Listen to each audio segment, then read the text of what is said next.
Hello and welcome to my show. नाज़रीन, जैसा कि आपने थंबनेल पे देख लिया है, बंगाल में पाकिस्तानी आईएसआई के एलिजिडली एजेंट्स गिरफ्तार किए गए हैं। 2 नौजवानों को गिरफ्तार किया गया है जो एक एनजीओ चला रहे थे।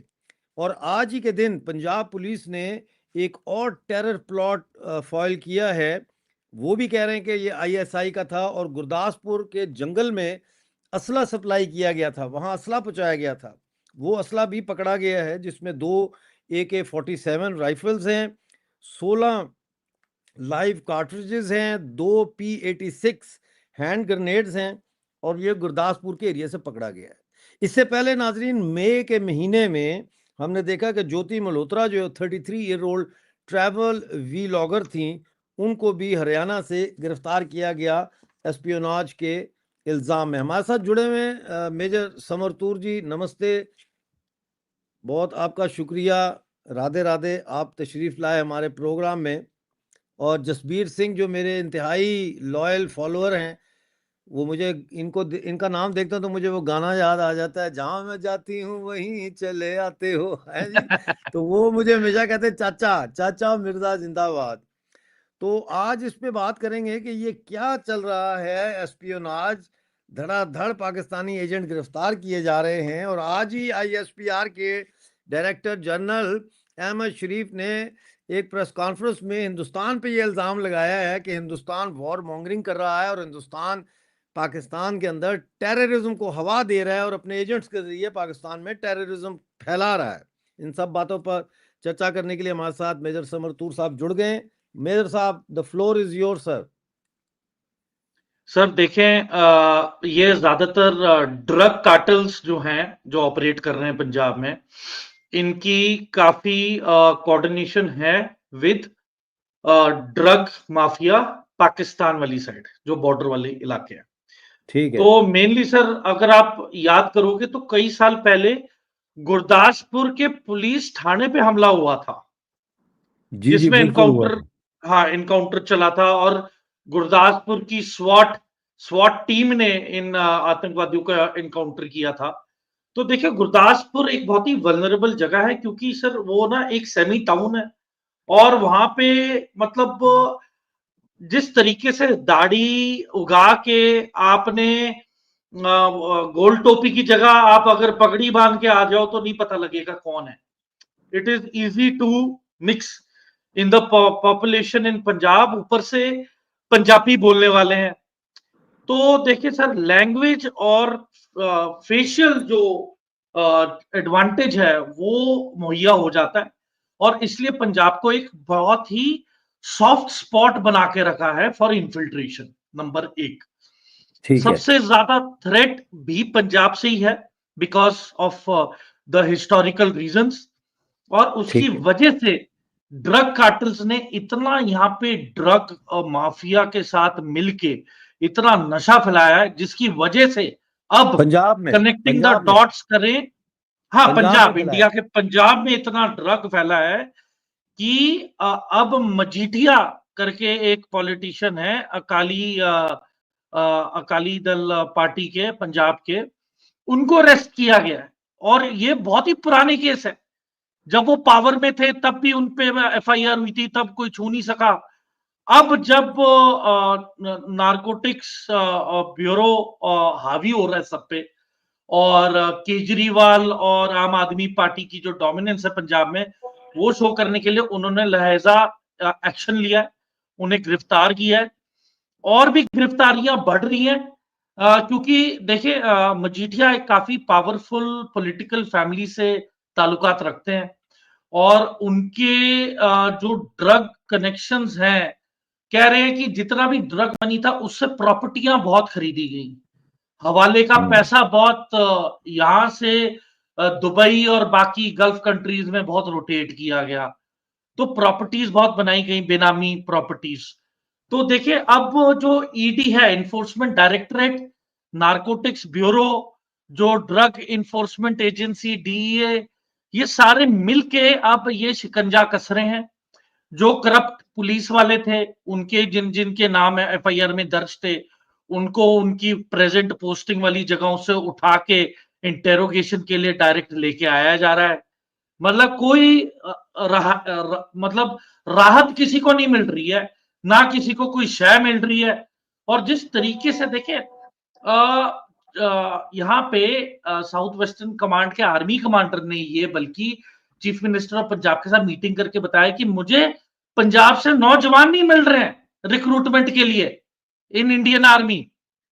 और सोचे एक टाइम पे सिख कौम पंजाब की तलवार मानी जाती थी, आज भी चाइना की फौज इतनी थरथराती और डरती है सिख रेजिमेंट से, पंजाब रेजिमेंट से। और ये नौबत आई हुई है कि आईएसआई ने इतना ड्रग मनी और ड्रग कार्टल्स को इतना सपोर्ट कर रहे हैं कि यहाँ पे नशा बहुत ज्यादा फैल रहा है। और इसके जरिए क्या है, 99% ये ड्रोन से इक्विपमेंट फेंका जाता है। और ये फेंका जाता है वो गरीब किसान जिनकी जमीन बॉर्डरिंग बेल्ट पे है, उनको ये पैसे के झांसे में फंसा के ये ड्रोन से ये आइटम्स वहां पे फेंक देते हैं।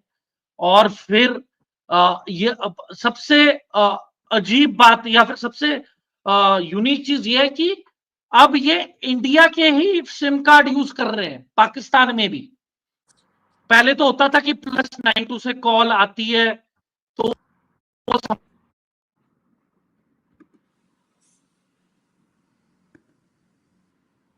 हेलो, आपका नेटवर्क का कोई इशू हो गया है। मेरे ख्याल है उनका नेटवर्क का कोई इशू हो गया है। बहरहाल कोई नहीं, जैसे ही हमारे साथ कन्वीनियंस। जुड़ते हैं। हाँ, अब ठीक है, अब आ रही है आवाज। सर वो जी। लैपटॉप की बैटरी चली गई है, इलेक्ट्रिसिटी अच्छा। है नहीं, तो अच्छा, sorry for the inconvenience sir. आप किसी बंकर में बैठे हैं?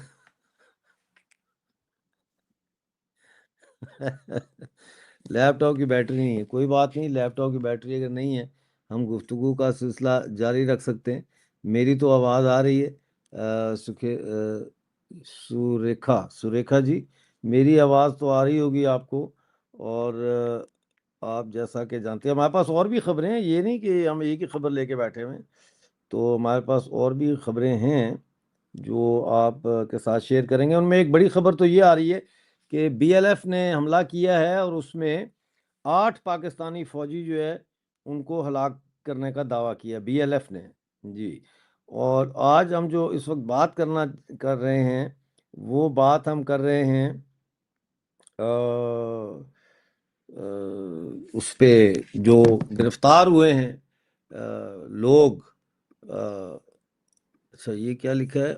I am confuse, why did India condemn USA and Israel strikes on Iran along with other brick countries. Brick पे जब प्रोग्राम करेंगे एमएस तो इसका जवाब ज़रूर देने की कोशिश करेंगे। अभी जो मेरे पास खबर है वो ये है कि बंगाल से जो है वो पकड़े हैं 2 टेररिस्ट पकड़े हैं पुलिस ने, जो जिन पे ये आरोप है कि वो पाकिस्तान के लिए काम कर रहे थे और आईएसआई के लिए। और ये हमारे पास जो रिपोर्ट आई है जो अखबार में छपी है द स्टेट्समैन में, उसके मुताबिक ये एक एनजीओ चला रहे थे और इनके एनजीओ के बहाने से ये स्पाइंग कर रहे थे। और special task force Bengal police जो है उसने ईस्ट बर्दवान में ये कार्रवाई की है और इनको गिरफ्तार किया है। एक का नाम राकेश गुप्ता और दूसरे का मुकेश राजक बताया जाता है। इनको इनके किराए के घर से गिरफ्तार किया गया। मेरा ख्याल है हमारे साथ जुड़ गए हैं दोबारा। हाँ जी, अब कुछ सर बात बनेगी? जी जी। सर ये मैं टेम्पररी कर रहा हूँ जुगाड़ फोन। अच्छा, चले, ठीक है, कोई बात नहीं जी। ये है कि तो अब इंडिया में भी ये स्लीपर सेल्स हैं, ये अब एक्सपोज हो रहे हम्म, हैं और इन पे बकायदा अब मतलब कार्रवाइयां चल रही हैं सर। जी जी जी। देखिए अगले महीने 15 अगस्त है, जुलाई शुरू हो जी, गया है, तो बिल्कुल 15 बिल्कुल। अगस्त से पहले पहले ये हरकतें करते हैं, ये इनकी पुरानी फितरत रही है। ये जो स्लीपर सेल है ना एक्टिव हो जाते हैं, तो इनको रोकने के लिए बेसिकली ये कदम उठाए जा रहे हैं ताकि जी जी। ये काबू में भी रहें। और दूसरा सर एक और चीज ये है कि बहुत ही क्लियर कट, अब जैसे कि यहाँ पे ब्लैकआउट का जैसे ड्रिल चल रहा है, तो जिस तरीके से ये सब हो रहा है नियरिंग 15 अगस्त, तो आई जस्ट होप कि सब शांति बरकरार रहे और कोई ऐसी दिक्कत की बात ना हो, बिकॉज जस्ट इन केस अगर कोई हमला होता है, मैं तो इतना ही कहूंगा कि इंडिया पाकिस्तान के बीच की जंग का नरेटिव वाला बटन अब आतंकवादी तंजीमों के हाथ में है। अब वो चाहेंगे तो वो कुछ भी कर सकते हैं to create violence and uncomfortable situation for both India and Pakistan. तो देखिए सर, एक लिमिट होता है जहां पे आप कह सकते हैं कि देखें हम पूरे तरीके से इन्फिल्ट्रेशन को नहीं कंट्रोल कर सकते, बट आप हमेशा ही फेल हो जाओ वो तो मंजूर नहीं है सर, खासकर स्पेशली जब आपको पता है कि इंपॉर्टेंट इवेंट्स, इंपॉर्टेंट डेट्स हैं जहां पे पब्लिक का सेंटिमेंटल जो होता है एड्रेनलिन बहुत हाई है। तो इस दौरान अगर आप ऐसी चीजों को होने देंगे तो वो गलत है। ऊपर से जो अब्दुल याकूब हैं जो पीटीआई के पॉलिटिशियन हैं, आज उन्होंने, मैं उन्हीं के न्यूज एफएटीएफ वाले सेगमेंट में आया था और उन्होंने कबूल किया कि एक वो इन्होंने टर्म यूज की, दौर ए खासा। 90 दिन का ट्रेनिंग प्रोग्राम चलता था जहां पे सारे ये आतंकवादियों को ट्रेन करते थे, और दौर ए खासा के दौरान, ये गर्मियों के दौरान फिर इन्हें इंडिया में इन्फिल्ट्रेट कराते थे। दो थे ना, एक दौरे आम है, एक दौरे खास है। खासा नहीं, खास, दौरे हाँ, खास। ओके। जी जी। तो एक दौरे आम है, दौरे आम का आई थिंक ट्रेनिंग साइकिल थोड़ा कम है, और हाँ जी, दौरे खास का ट्रेनिंग साइकिल ज्यादा है प्रोबेबली। ज्यादा है। जहां तक जी जी। मेरा मिलिट्री लॉजिक है, दौरे खास में स्पेशलाइज्ड फिदायीन और बड़े हमलों के लिए ट्रेन किए एग्जैक्टली जाते होंगे, exactly. जी हाँ, बिल्कुल ऐसे है ही। ना। हाँ और जी जी। हाँ, और दौरे आम में नॉर्मल दौरे आम में स्लीपर बेसिकली सेल हो गए, माइंड सेट का होता है। उसमें ज़हनी तौर पर उसको ट्रेन जो तैयार किया ज्यादा जाता है, प्रिपेयर रेडिकलाइज्ड किया है जाता वो खास हो गया, है। जो हाँ, वो नॉर्मल फिर खास। रेडिकलाइज्ड है वो हाँ, वो आम हो गया। बिल्कुल बिल्कुल बिल्कुल बिल्कुल तो ऐसे ये ही। 60 डेज और 90 डेज का ट्रेनिंग साइकिल होता था इनका, तो ये इन्होंने खुलासा किया। नहीं तो और ये जो जिस पकड़े हैं तरीके अब तक, जैसे ज्योति को पकड़ा है, ज्योति मल्होत्रा की फिर कोई खबर नहीं आई, उसके साथ इन्होंने क्या किया है। सर अभी देखें सर, अभी तो इंटेरोगेशन चल रही है सिक्योरिटी और बाकी इंटेलिजेंस एजेंसीज की तरफ से। बेसिकली हमने ये पता लगाना है sir overall as a general public view कि ज्योति मल्होत्रा के साथ कौन कौन लोग इन टच थे, जिन जो उसको एक्सप्लॉइट कर रहे थे और जो इसका इस्तेमाल कर रहे थे। बेसिकली हमने आईएसआई वाले अफसरों के नाम पता करने हैं, फिर पाकिस्तान एम्बेसी के बड़े स्टाफ हैं जो इन्वॉल्व थे इसमें। खासकर एक तो बंदा मीडिया के हाथों भी पकड़ा गया था जो केक लेके जा रहा था पहलगाम के जी हाँ। हमले के दूसरे दिन ही। तो ये वो बंदे की फोटो दोबारा आई और वो ज्योति मल्होत्रा को मिला हुआ है एक दो पार्टीज में। तो देखें ये सारे लिंक हुए में हैं, एंड ये पर्सोना नॉन ग्राटा इन्हें इशू हुआ है। और आई थिंक कि इनको लेके पूरी तफ्तीश चल रही है, तहकीकात चल रही है, एंड आई थिंक कि हमारे पास पुख्ता और कॉन्क्रीट एविडेंस आ चुका है in terms of modus operandi क्या थी, और ये इन्फ्लुएंसर्स के किस दम पे ये इन्हें एक्सप्लॉइट कर रहे थे। और कहा जा रहा है कि ज्योति मल्होत्रा की जो श्रीनगर और कश्मीर की विजिट थी वो एक इनडायरेक्ट रेकी के तौर पे करवाया गया था टू फाइंड आउट कि वहां पे माहौल क्या है और कैसा वहां पे टेरेन है और किस टाइम पे वो, मतलब there are many things in depth जो मैं मुनासिब नहीं समझूंगा कि मैं यहाँ पे मिलिट्री पॉइंट ऑफ व्यू से बात करूं, पर आम आदमी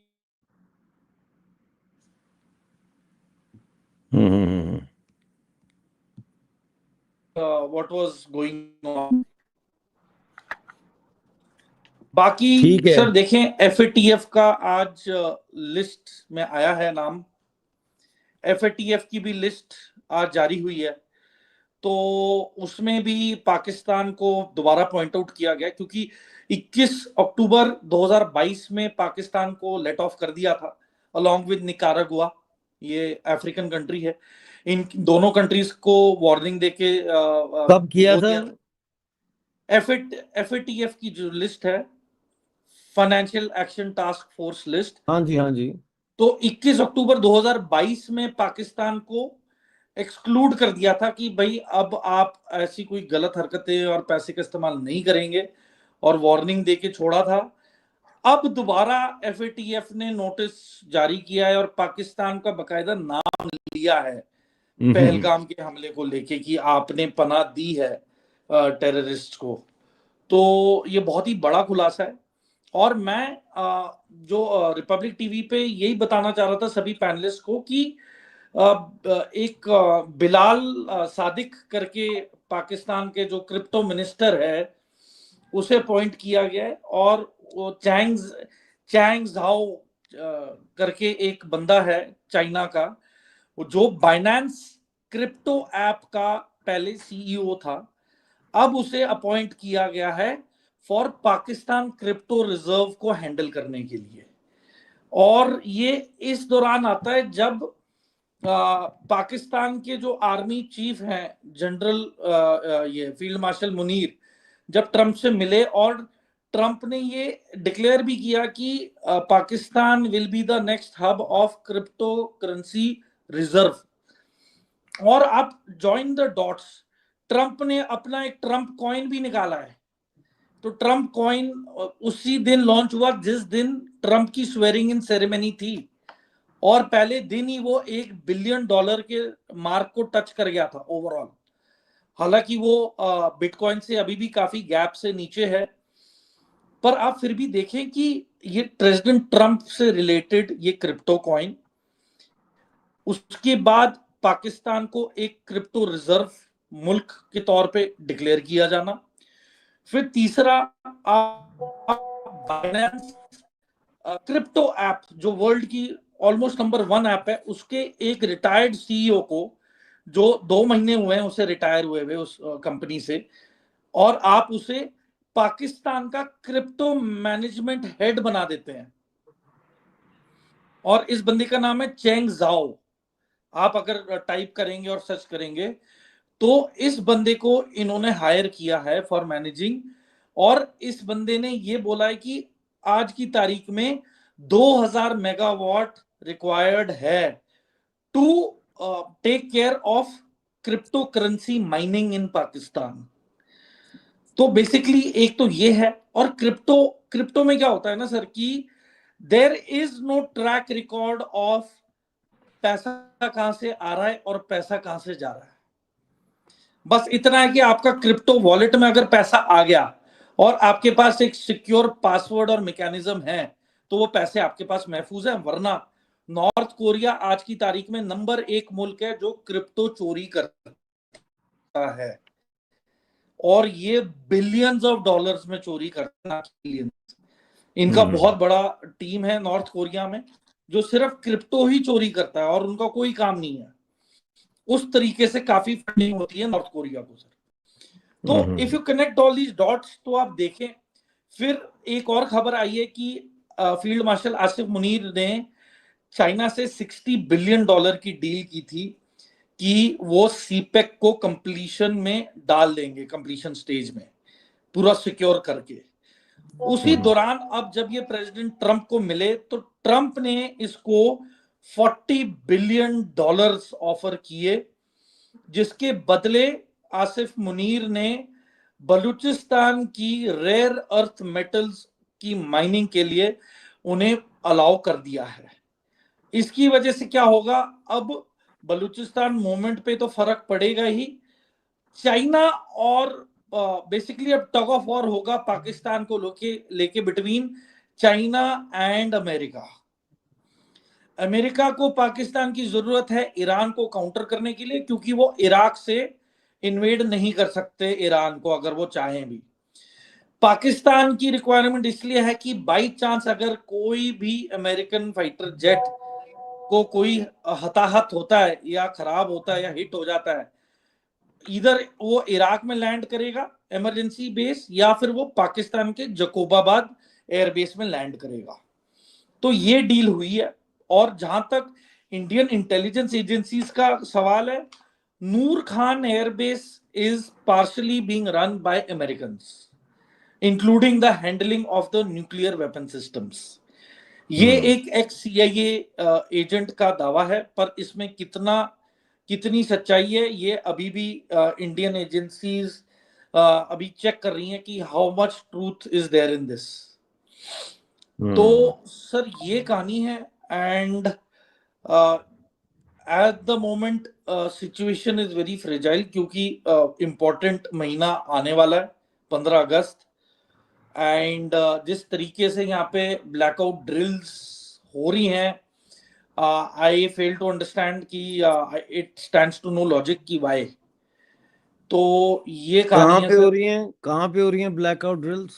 सर अब I wouldn't be able to tell the name of the places, but there are key important places in in and India? Around, हाँ इन इंडिया, जहां पे ये हो रही हैं। और इस बार एडमिनिस्ट्रेशन ने वर्बली अनाउंस किया है, कोई प्रिंट में नहीं दिया, कहीं इंटरनेट पे नहीं डाला है। यहाँ पे basically police station to police station announcements हुई हैं कि ये ऑब्जर्व किया जाएगा, और वो ऑब्जर्व हो रहा है।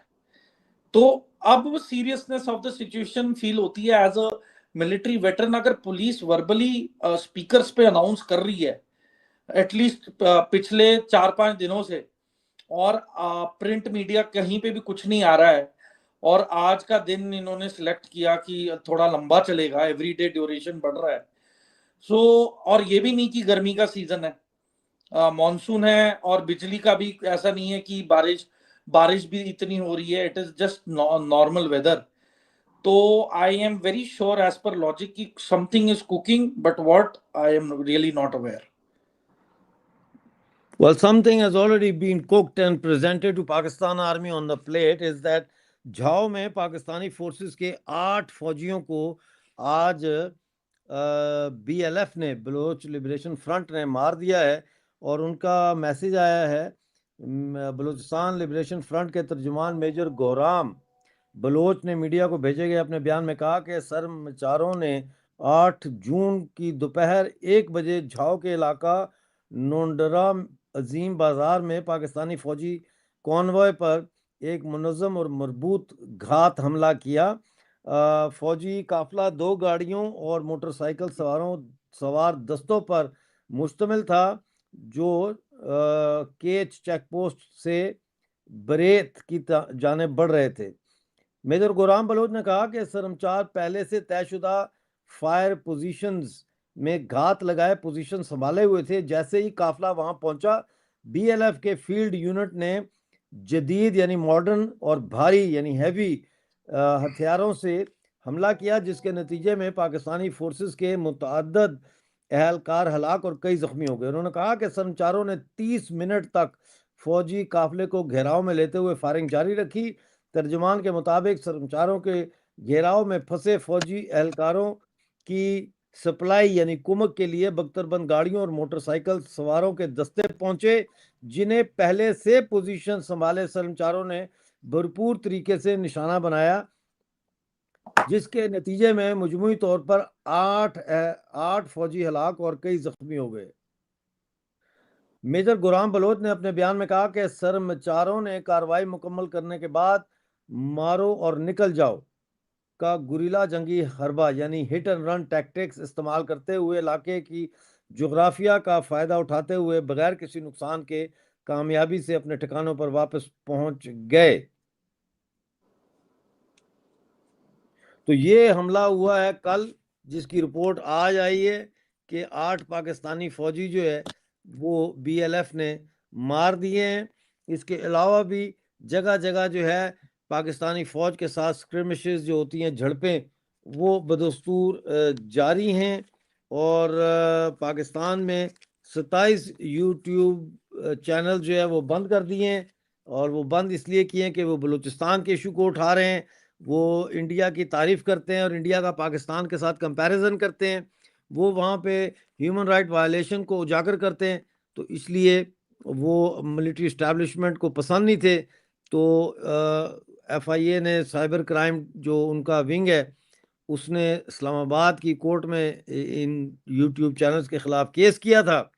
और कोर्ट जो है वो इतनी बादशाह है कि उसने कोई ना किसी यूट्यूबर को लेटर दिया, ना नोटिस दिया, ना समन भेजे, ना बुलाया कि उनका भी मौक़िफ़ वो सुनते। और नतीजा उसका ये हुआ कि अब वो चैनल्स पाकिस्तान में ब्लॉक हो गए। इसके साथ-साथ सदर आसिफ ज़रदारी को भी हटाने की कोशिश की जा रही है, लेकिन ख़्याल ये है कि ये हटाने से ज़्यादा एक प्रेशर टैक्टिक्स है ताकि 27th अमेंडमेंट को पास कराया जाए। 27th अमेंडमेंट का मतलब ये है कि बलूचिस्तान को जो NFC अवार्ड में फेडरेशन जो एक्स्ट्रा पैसे दे रही थी 18वीं तरमीम के बाद, वो रिवर्स होंगे। और ना सिर्फ ये कि वो रिवर्स होंगे, बल्कि वो जो फेडरेशन को पैसे आएंगे उनको डाइवर्ट किया जाएगा पाकिस्तानी फ़ौज की तरफ। तो ये 27th अमेंडमेंट के लिए प्रेशर डाल रहे हैं आसिफ ज़रदारी पे कि पाकिस्तान पीपल्स पार्टी जो है वो भी इस अमेंडमेंट के हक में वोट दे, इसके ख़िलाफ़ वोट ना दे। दूसरा जो है वो कोर्ट्स ने 11 दिन पहले ये फ़ैसला किया है कि जो इमरान खान की पार्टी के लोग सुन्नी तहरीक में शामिल हुए थे, सुन्नी काउंसिल में एक पार्टी है, वो उनको रिज़र्व सीट्स नहीं मिलेंगी। और वो रिज़र्व सीट्स जो है 77 के करीब हैं, वो अब मुस्लिम लीग नून को और बाकी पीपल पार्टी और जमीयत उलमा इस्लाम को मिलेंगी। जिसका मतलब ये है कि जो को ये गवर्नमेंट है, यूनिटी गवर्नमेंट या जो इत्तेहाद है, ये कोalition गवर्नमेंट, ये अब 2/3 मेजॉरिटी हासिल कर लेगी। और 2/3 मेजॉरिटी हासिल करने के बाद ये अमेंडमेंट कर सकते हैं कॉन्स्टिट्यूशन में। 27वीं तरमीम में एक ये चीज़ भी कर रहे हैं कि सुप्रीम कोर्ट के ऊपर एक नई कोर्ट बना रहे हैं, जिसको ये कॉन्स्टिट्यूशनल कोर्ट कहेंगे, जो कि रिस्पॉन्सिबल होगी कॉन्स्टिट्यूशन को तशरीह करने की, उसको एक्सप्लेन करने की। अगर कोई कॉन्स्टिट्यूशनल मसला होता है, पहले वो जाता था सुप्रीम कोर्ट में और सुप्रीम कोर्ट का बेंच जो है उस पे फैसला देता था।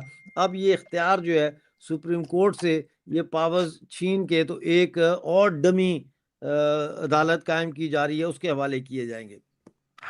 पाकिस्तान के हालात बहुत ज़्यादा ख़राब हैं। खैबर पख्तूनख्वा में जो है वो 1 महीने से पाकिस्तानी फ़ौजें वज़ीरिस्तान के इलाके में कत्लेआम कर रही हैं, ड्रोन हमलों से लोगों सिविलियंस को मार रही हैं और कई जगह पे जिरगे हुए हैं। और अभी तक मुझे ख़बर नहीं आई, लेकिन उन्होंने अल्टीमेटम दिया था मीर अली में जो हुआ था जिरगा, कि 8 जुलाई तक पाकिस्तानी फ़ौज अपनी चौकियाँ खाली करके खैबर पख्तूनख्वा से निकल जाए, वरना हम मुसल्लह जदोजहद का आगाज़ करेंगे।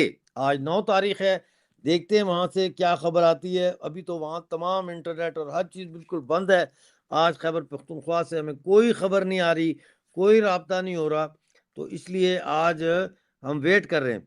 दूसरा ये है कि बहुत सारे अब छोटे-छोटे जिरगे भी शुरू हो गए हैं और वो कह रहे हैं कि तालिबान और जो यानी TTP और जो ये है, क्या इसका नाम है, पाकिस्तान आर्मी, ये दोनों पश्तून अवाम के दुश्मन हैं, ये दोनों पश्तून अवाम को मार रहे हैं। उधर हमने देखा है कि रूस ने तालिबान की सरकार को तस्लीम कर लिया। मेजर साहब, रूस ने जो एक्सेप्ट किया है, तालिबान की सरकार को रिकॉग्नाइज़ किया और दोनों मुल्कों के एम्बेसडर्स ने अपने वो दिए क्रेडेंशियल्स, तो क्या देख रहे हैं, ये क्यों इस वक़्त किया है इन्होंने ऐसा? सर और देखें, जी। अभी फ्लैश पॉइंट जो है वो मेनली लॉजिस्टिकली रशिया के लिए फायदेमंद होगा और ईरान के लिए फायदेमंद होगा अगर रशिया अफगानिस्तान में आ जाए और वहां से सारे वेपन सिस्टम्स प्रोवाइड करेगा ये अफगानिस्तान को भी, तालिबान को, for the Taliban military, and Russia will also arm Iran और Iran is also being armed by China. तो basically it is a counter against USA. और जो अगला जो यूक्रेन वाला हाल है वो मुझे लग रहा है कि पाकिस्तान ही होगा, due to lot of interference by MSS, Ministry of State Security, and by KGB. Pakistan will become a battleground or a turf war between the intelligence agencies of USA, Russia and China, and to a large extent Iran also. क्योंकि Iran बिल्कुल नहीं चाहेगा, क्योंकि देखिए sir पूरे reason में सिर्फ पाकिस्तान है जो पाकिस्तान है जो अमेरिका को सपोर्ट दे रहा है। Taliban will not tolerate any American support और उनसे ज्यादा हेल्प भी नहीं लेगा। जहां तक बागराम एयरबेस का ऑक्यूपेशन का सवाल है, मुझे नहीं लगता कि Taliban was in favour of it, and under pressure ही आके उसने ये दिया है इनको, और उसके लिए हर एक महीने काफी लार्ज अमाउंट ऑफ डॉलर्स आ रहा है तालिबान सरकार को फ्रॉम दी यूएस गवर्नमेंट। तो एक तो it is like a cash cow Bagram airbase, but अब जैसे रशिया को भी अलाउ कर दिया है तो देखें इट विल बी chaotic.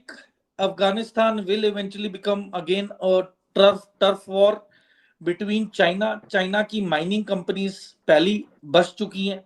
आप काबुल जाएंगे, बथेरे दफ्तर है वहां पे जहां पे चाइना की माइनिंग कंपनीज की बहुत सारे ऑफिसेज और दफ्तर हैं, एंड यूएस की कोई प्रेजेंस थी नहीं। अब वो आए हैं Bagram airbase militarily so that they can keep a check on China. जब पाकिस्तान देखिए सर, अब it is a tug of war for power between USA and China in a undeclared manner. जहां तक रशिया इज कंसर्न, वो पहले ही बहुत busy है Ukraine को लेके, उसका कोई एंडिंग या कोई एंड रिजल्ट आ नहीं रहा है। एंड रिजल्ट तभी आएगा जब जेलेंस्की को मार दिया जाएगा, और अमेरिका के लिए एंड रिजल्ट तभी होगा, या फिर इजराइल के लिए एंड रिजल्ट वही तब होएगा बेसिकली इजराइल के लिए, जब वो खोमेनी को मार देंगे। तो आप देखें, या नेतन्याहू को मारा जाए, दोनों या में से एक को नेतन्याहू जाए। विल बी नहीं, अगर नेतन्याहू को टारगेट कर भी दिया तो मुझे नहीं लगता कि यहूदी चुप बैठेंगे, और ज्यादा भड़केंगे, यूएस पे भी और प्रेशर आएगा। तो बेसिकली ईरान के पीछे हाथ धोके तो इजराइल पड़ा हुआ है, और वो इसलिए पड़ा क्योंकि उसे यूएसए की काफी बैकिंग है, जाहिर सी बात है। और जहां तक यूक्रेन का सवाल है, मुझे लगता है जेलेंस्की के अगर उसे असैसिनेट कर दिया जाए तो I think there will be a way out. लोग people will ask for peace, क्योंकि जिस तरीके से विजुअल्स आ रहे हैं कि यूक्रेनियन कैसे किडनैप कर करके लेके जा रहे हैं नौजवानों को, बिल्कुल घरों से उठा उठा के लेके जा रहे हैं, बिल्कुल ऐसा ही है। आपकी आवाज फिर टूट गई है, आवाज आपकी फिर जो है ना वो टूट रही है।